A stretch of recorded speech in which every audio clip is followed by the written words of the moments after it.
Magandang araw guys, narito na naman si Piu Piu naglalakad papuntang sakayan.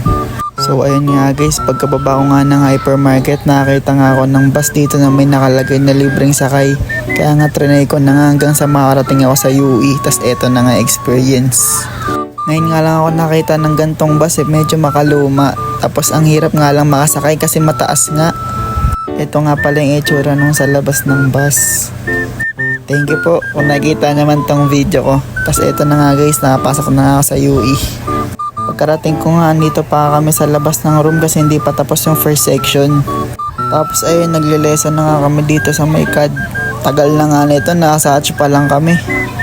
Pagtapos nga nun, bumili nga muna kami ng tanghalian ni Zet dito sa may Shumayan.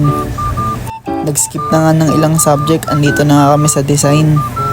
Tapos ayun, last subject na. Hanggang dito na lang guys. Maraming salamat sa panonood. Piu Piu out.